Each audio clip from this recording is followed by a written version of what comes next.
42% des allocataires sont soit de manière continue, soit de manière intermittente, encore au RSA. Nous avons un taux de retour à l'emploi qui est très bas. Et donc, si on veut aller vers le plein emploi, si on veut donner de l'autonomie, donner de la dignité, donner de l'émancipation, ça passe par l'emploi. Et le chemin vers l'emploi, c'est la formation, l'insertion. Nous expérimentons avec 18 départements. Les premiers retours sont satisfaisants et favorables. Et évidemment, la loi prévoit une généralisation à partir de 2025.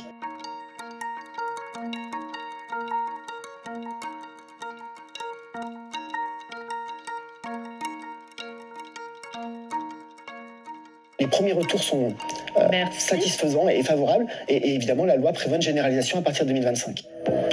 Emmanuel Macron l'a rappelé dimanche soir, il veut atteindre le plein emploi et pour cela, le RSA doit être réformé. Le revenu de solidarité active est versé par les départements à 2 millions d'allocataires, 607 € par mois pour une personne seule.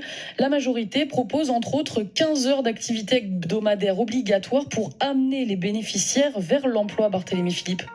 Ce ne sera ni du travail gratuit, ni du bénévolat obligatoire, promet le gouvernement. Et il y aura des exceptions, notamment pour les personnes en mauvaise santé.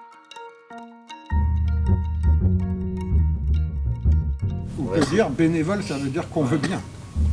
Oui. Les données relatives à votre appel, notamment votre numéro de téléphone ou dernier service contacté, sont enregistrées par France Travail pour gagner du temps lors de votre prochain appel. La dernière loi travail Macron du SOPT, en fait, elle reprend une vieille idée de toutes les droites néolibérales et ringardes, qui est de dire que le problème, c'est pas la pauvreté, c'est les pauvres.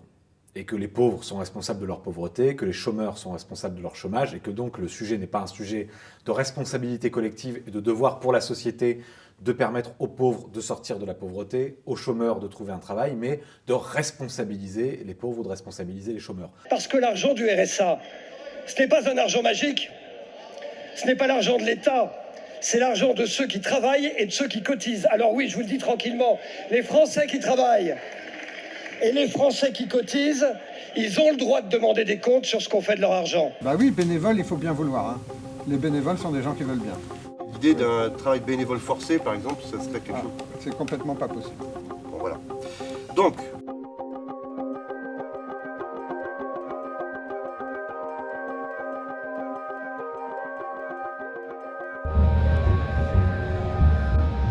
J'ai vraiment eu un déclic au moment où j'étais enceinte.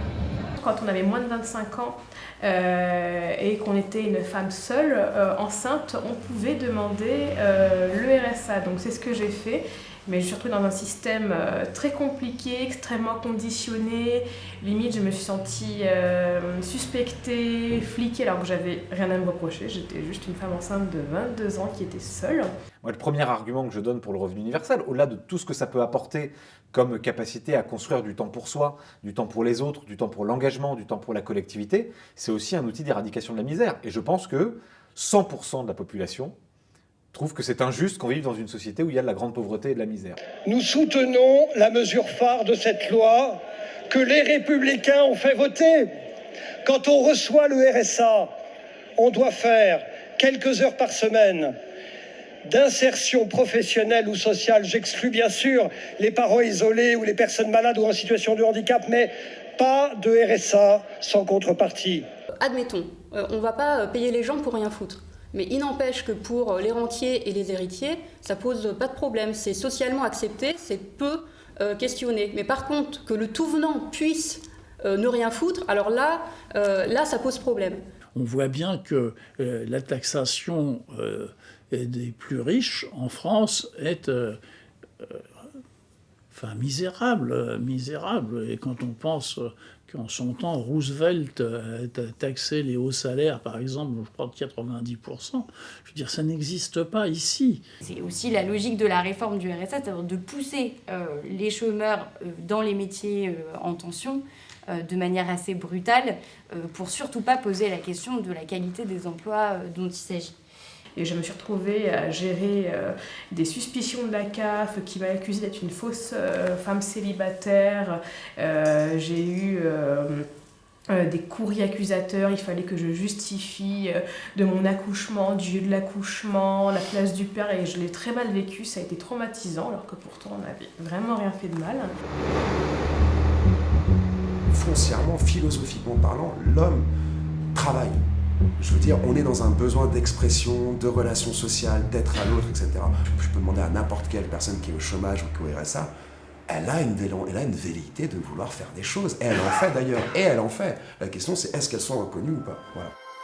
Au 1er janvier 2024, Pôle emploi devient France Travail pour mieux accompagner les personnes en recherche d'emploi.